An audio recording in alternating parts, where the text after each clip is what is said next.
Ignorance of each other is what has made unity impossible in the past. Therefore, we need enlightenment. We need more light about each other. Light creates understanding. Understanding creates love. Love creates patience, and patience creates unity. Once we have more knowledge about each other, we will stop condemning each other, and a united front will be brought about. Malcolm X.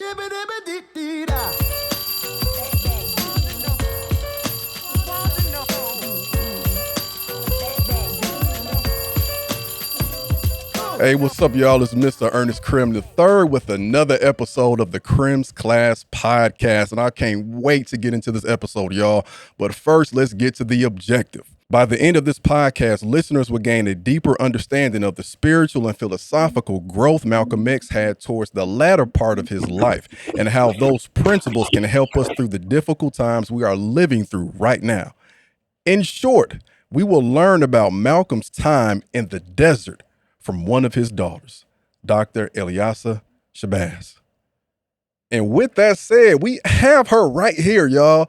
Dr. Shabazz, how are you today? I got to put you on the spot. On a scale from 1 to 10 before we move forward, how are you feeling?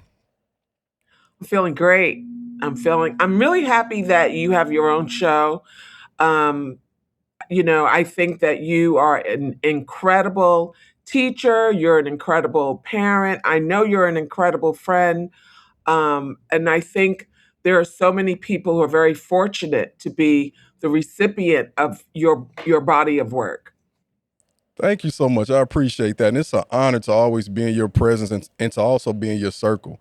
So I want to jump right into this because you just released a powerful book called Malcolm in the Desert. I'm currently reading it, and I told you before we started that the book is very thought-provoking.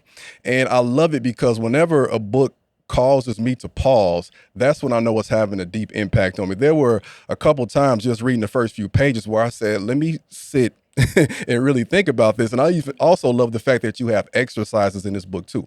But before we move forward though, I want to ask you this question as the guest teacher for today. If you are talking to an audience of kids right now, who would you say Dr. Ilyasah Shabazz is? Well, first of all, I'm an educator because I love young people. It was Carter G. Woodson, I believe, who said the biggest race in the 1950s is to see who will control the minds of young people. So young people have to recognize the power that they possess. And then I think about my father, and he wanted us, and especially the younger people, to be critical thinkers, right? And that is one of the reasons that I have always been drawn to you and your work, because I think you encourage that.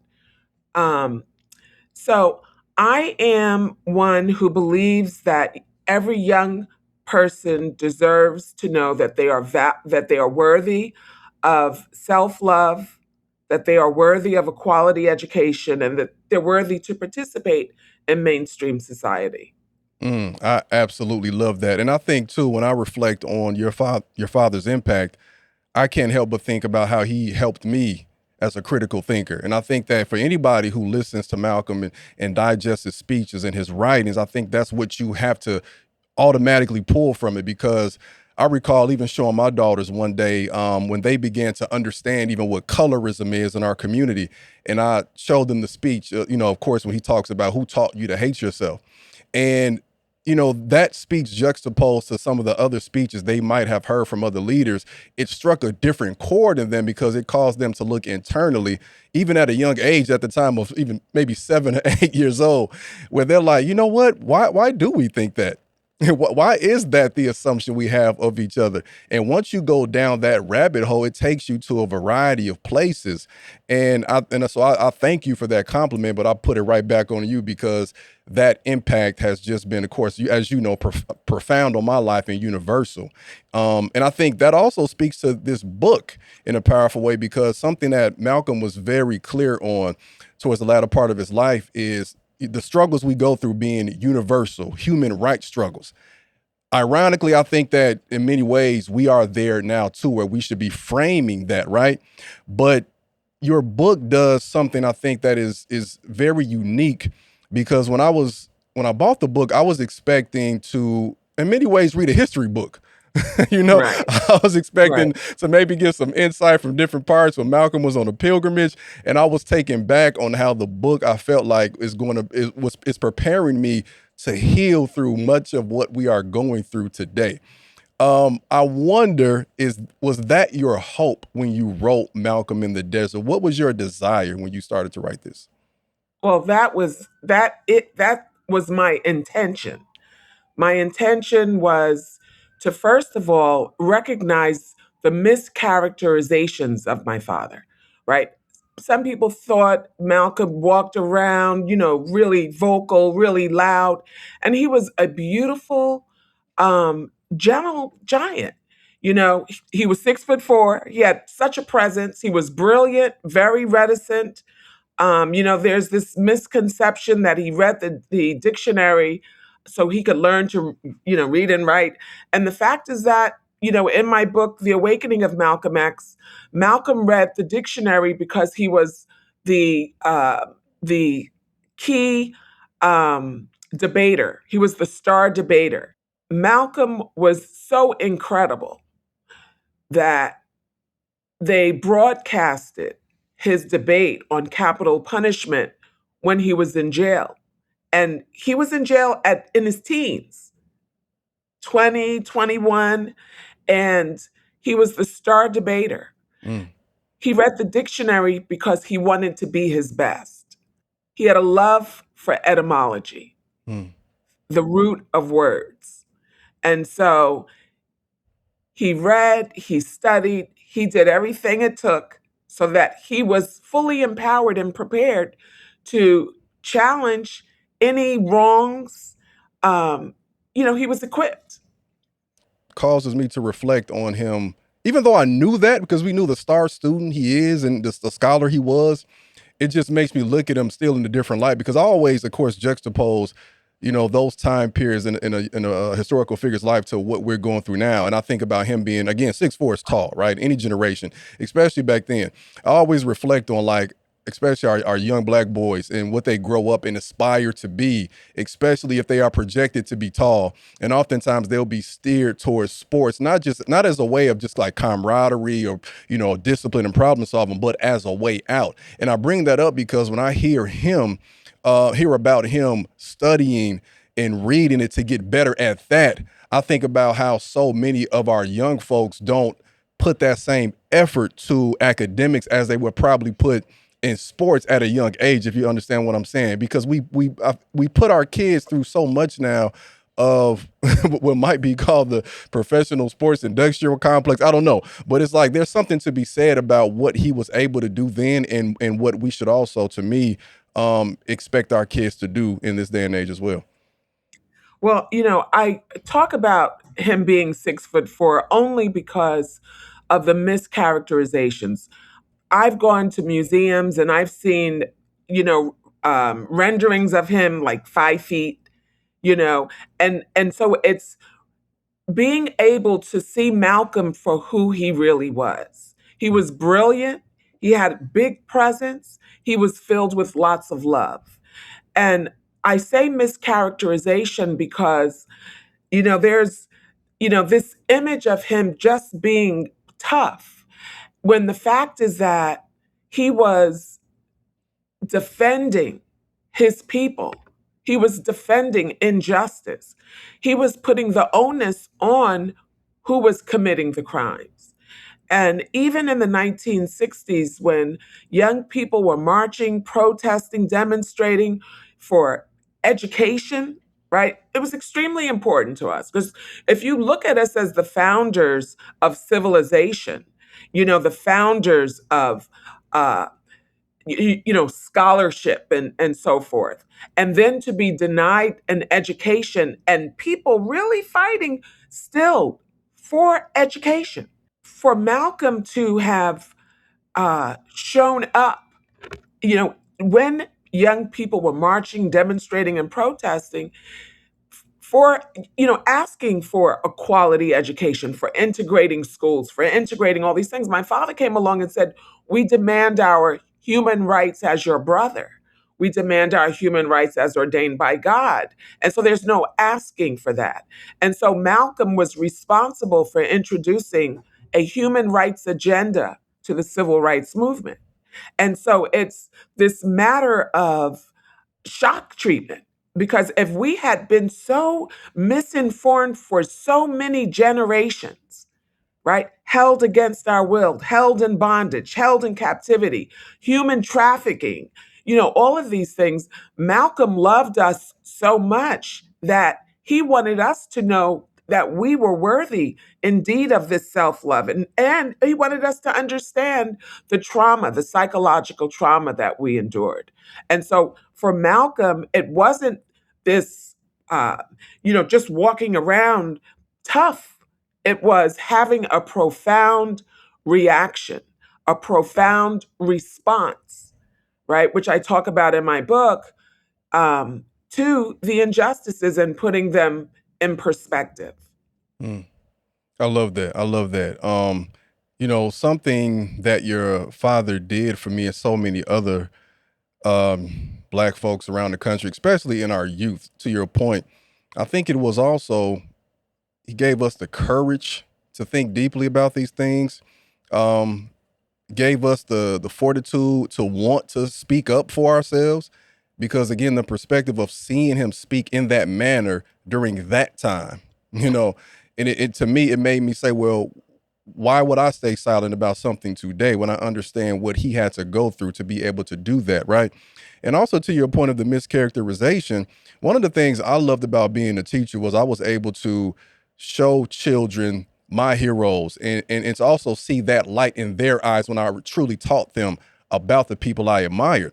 And whenever we would get to the civil rights era, I understood they knew about Dr. King and Malcolm X. But I would always ask them, what do you know coming into this class, right? And you probably would not be surprised. I often tell this story when I speak. They'll say, Dr. King was peaceful, Malcolm X was violent. And I would respectfully tell them that both of those responses were actually wrong. But I would challenge them. I would say, first off, can you show me, where did you learn this and what proof do you have of this, right?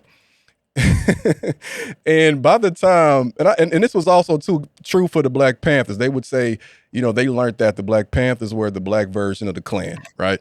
And by the time they left that unit or departed from the class, they had and we talking kids from all backgrounds, a genuine appreciation for Malcolm X and the Panthers. Of course, Malcolm X inspired the Panthers. But when they read what your father said, they were just like, that's practical. That makes sense. Like, why wasn't I also shown this speech, right? And even talking about Dr. King, I would say you can't say somebody's peaceful when they're confronting injustice head on. Maybe they're not swinging their fists, but they're obstructing the peace to create justice, right? So there's so many mischaracterizations, and I love how you talk about that, and I love the work you do for that reason too, because you are the living embodiment of dispelling that. And I think it's important for us to understand him as much as we understand our other heroes for us to move forward the way we need to in this moment. I want to know. That's right. And to recognize, they're just divisive tactics, and I always talk about, in the 1800s, it was Booker T. Washington or W.E.B. Du Bois, it was Tupac, Biggie Smalls, it was Malcolm X, Dr. King.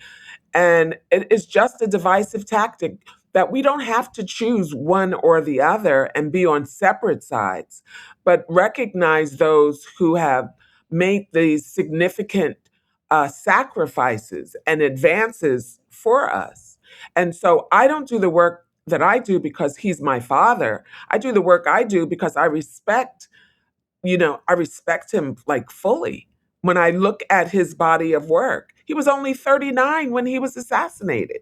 And to think that a man so young had this 12 years to make such an enormous impact, not only in New York, but throughout our country, not only throughout our country, but also abroad. I, to this day, go to many places because I am his daughter, and also, putting my father's work in perspective. You can't talk about Malcolm, being violent without looking at what was he defending? He was defending love, love for his people. And I think it's really important. And when I did the Awakening of Malcolm X, we discovered that he was quoted in social media 53.7 thousand times per day because young people had, we're going through this pandemic. We were forced to watch the killing of George Floyd, amongst others, right? And while um, being locked in our homes and fearful for what COVID-19 was, young people organize a mass movement. But in organizing that mass movement, they discovered Malcolm and they realized that this was Malcolm's reaction, his response to all of the injustice that he was witnessing. The children being having dogs sicked on children, on innocent women, or nonviolent protesters, church bombings, and so forth. He had a profound reaction to that. And I think young people recognized and understood it. And I would say to young people, when you are organizing marches and demonstrations and so forth, have a checklist and know what you're marching for, so that when the march is over, you don't go home and get distracted all over again, like my father said, bamboozled and led astray, but that you're able to look at your checklists and check off, those boxes to see that you've accomplished the goals that you set out to do. So you're not just out there marching for nothing. Mm, profound. I want to let that breathe for a moment. I was actually going to ask a question like that, and you kind of already answered it. The question was going to be if you had any advice in this particular moment for young folks, and you went into that, but is there anything else you would add? Let's say for those who maybe aren't on the streets protesting. Well, I think it's really important to learn how to love ourselves. That is the greatest gift that my parents gave me. They made sure that all six of their daughters, learned about the significant contributions that women made, that Islam made, and that the African diaspora made as a first world nation, not as a third world or minority group. And so we grew up with a really solid sense of our identity. We did not rely on others to determine our self-worth. And in, in retrospect, what it did is it made me love myself just as I am. And when I see you, I love you just as much as I love myself, because I see us as a reflection of one another. And so I think that that is so important. And I imagine it is the reason that you do, the reason why you do your work, right? And one of the reasons why I was drawn to you and I was drawn to your work, because I saw that sense of self-love that you could pour into your students and that you cared about what your students were learning. And I think that's so important, because if we don't know how to love ourselves, then we would never love a reflection of who we are, right? And so I think that that is really the greatest gift that my parents gave me, and it helps me, look at you and love you just as you are. And if there are any challenges that you are experiencing, I would look and try and figure out how can I help. And that's what I've done with my books. Every book that I've written is based on, this kind of curriculum of Malcolm X and Betty Shabazz. And, my mother made sure that she poured everything about our father, the good of our father, into her daughters, into their daughters. And I'm so grateful for that. So that reminds me too of a common conversation I have with my kids about self love, and also too how and why others could treat them in a negative way, or why others would even think to maybe say a racial slur or say something about skin tone, skin color, or just in general. And I always tell them that, and this comes from listening to your father, listening to James Baldwin, Toni Morrison. It's people can only give you what they have inside. And the fact that Right. you come from our history, you understand the dynamics to a certain point at your age, but you don't have the desire to go out and spew hatred at people, lets you know that you're full of an abundance of love. But the fact that That's other right. people will do that, will initiate that hatred, let you know what they have inside. You can only give someone externally what you have internally. And that's always a common understanding that I teach to them and other kids as well. And that's something that I learned from your father. So as we transition to the conclusion, something that you mentioned that I think is also important is your father was a girl dad. We don't say that That's enough. right. 6 beautiful girls. I have 4 beautiful girls, right? And you know, in society, people don't. We don't. I don't think that we uplift that enough. You know, and I think that it's something I am very proud of because I know that I can't wait to see what my girls gonna do. My oldest, like I told you, 13 and 11. I'm already proud. They've already achieved a lot more than I could have imagined, right? I can only. I, So I'm going to have them come on the set and they are going to conclude this podcast interview. They're nervous. They're shaking right now, but it's going to be okay. no way. No way. There's no way they're Oh no, shaking. they know about you. They know about Malcolm. They're nervous, but they're going to do it. And we're going to have them come over here. Come on right now. And What are their names? I'm going to have them introduce themselves because they Okay. need to be comfortable with that. Okay? So go ahead, put the headphones on. Oh, All right. That's incredible. Wow. Look at those girls. Wow. Wait. So first things first, I want you all to introduce yourselves, okay? Full name, all right? including middle name? Full name. Okay. Okay. Hi, my name is Chloe Amani Kram. Nice to meet you. Oh, same, Chloe. Did you say Chloe? Yeah, Chloe, beautiful. thank you. My name is Kaylee Imani Krem. Nice to meet you. Beautiful. Hello, Kaylee. Chloe. And It's nice to meet you guys too. Chloe is 13, Kaylee is 11. All right. I can, yes. So I'm going to let you all ask the question that you want to ask Dr. Shabazz. I was wondering how it feels to be Malcolm X's daughter that not a lot of people know. Oh, very good question. Actually, just like I said, I've always been so proud of my father. My mother made sure that we learned everything there was to know about him. And it is my father's moral and revolutionary spirit that guides me. So my mother made sure that we learned all these great things about us. I love who I am. I'm very proud of who I am. And I know Mhm. that that I've gotten this, just as you girls have gotten from your dad, that I've gotten, the capacity to love who I am from my dad. Mhm. I love that. Yeah. Kaylee, we got a little time. So do you want to ask something? Is there anything? Were you the oldest? No, I'm not the oldest. Actually, there's 6 of us. Mhm. So I have 3 older sisters and I have 2 younger. Oh, wait, 3, 4, 5. And 2 young. Wait a minute. I have 2 older sisters and 3 younger Oh, sisters. okay. So I'm like right in the middle because the last 2 are twins. Oh, Mm. okay. Awesome. Awesome. Yeah. Awesome.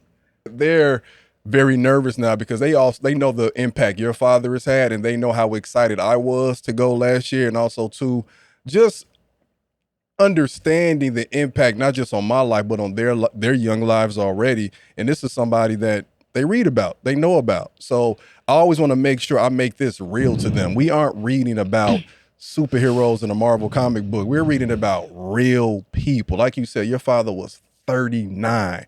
That is very hard to comprehend for a lot of folks, right?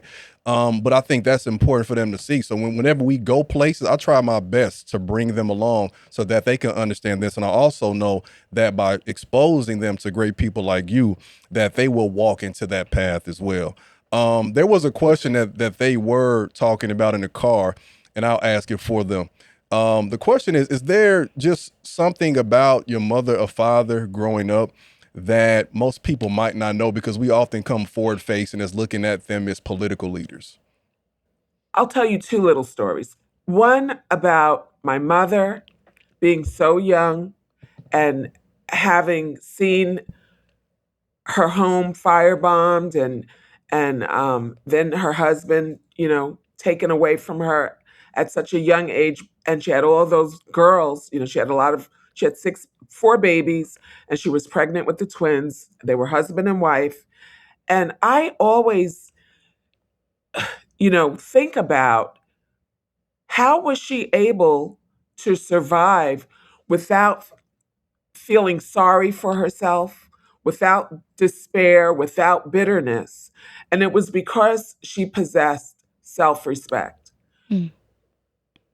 And she never accepted no or I can't as an answer for herself. And I share that with young people so that, you know, my mother focused on the good.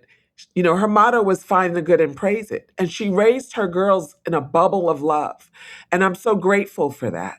And I know that it took a lot of, you know, put, sup, suppressing her real feelings, the pain that she may have felt.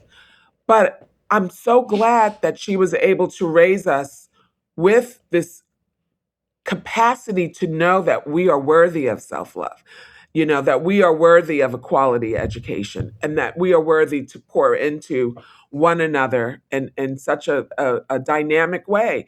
And so I always share a story very similar to that with young people, especially just so they recognize the power they had. And so when I was a little girl, not quite 3, my father used to come home and he would, since I was the youngest at the time, Gamila was just born and my mother was pregnant, he'd swoop me up back, with cookies that my mother would bake. And so when he passed away, when he was, unalived, my mother said that I would go to the door looking for my father. And she would take a plate of cookies and she would put it on a table by the door so that I would look for him, but I would continue this ritual of having cookies with my father by taking the cookie, back to bed. Mhm. And I always share that, of course, young ladies, as you get older, you can't, eat a whole lot of cookies. They're not really that good for you unless they're, vegan or something. Yeah. But the fact that my mother took the time to make sure she addressed, that trauma. And so it is important for our children, just to recognize all of the love that is around them, all of the goodness that is around them.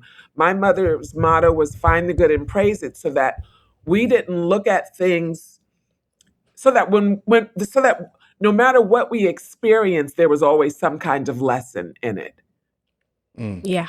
Mhm. Wow, that was you. You Yeah. almost had me drop a few until you made us laugh with the cookies. Wow, Yeah. Yeah, that Yeah, that was sad. thank you for yeah, I sharing. like your girls. I can't really see the faces very closely, but yeah, I'm gonna send you a I'm picture. looking forward to it. Yeah, Okay, yeah, good. and you And know, Yeah. if they don't have any of my books, I want to send them the Betty Before X or Malcolm Little or The Awakening of Malcolm X. oh for sure, yeah. Yeah. We have Yep. is it called Malcolm Little, the children's book? I think Oh that's okay. yeah, We got so yeah. We're gonna get all of. You don't got to send them unless you want to sign them. But we, I want to pay for them, of course. So what I want to say in closing though is first off, thank you for your time. I know this is very valuable time. You have a lot to do. And you all also too thank Dr. Shabazz for her Thank you for time. Thank your you time. so much.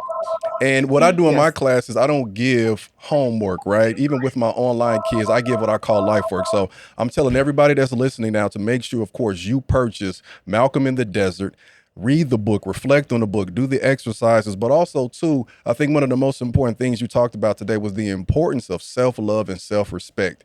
Learn to have that. Go through those practices because once we have that as humans as a whole, we'll begin to emanate that into the world. And I truly believe that will help us solve the issues we have today. Is there anything else you would like to add, Dr. Shabazz, before we conclude? Well, the book Malcolm in the Desert.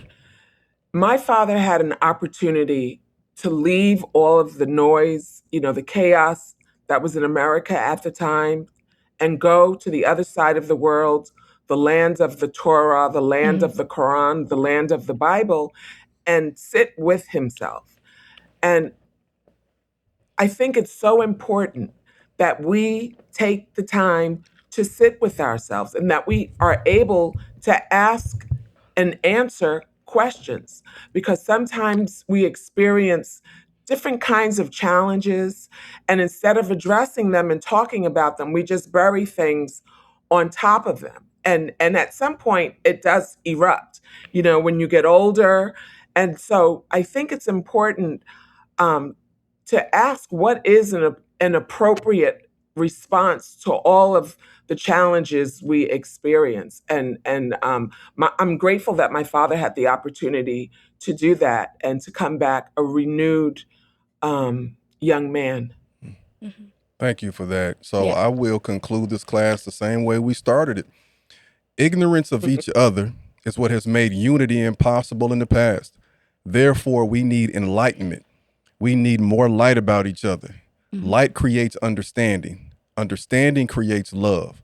Love creates patience, and patience creates unity. Once we have more knowledge about each other, we will stop condemning each other, and a united front will be brought about. That's Malcolm X. Thank y'all for being here in this class, and I'll see you next time.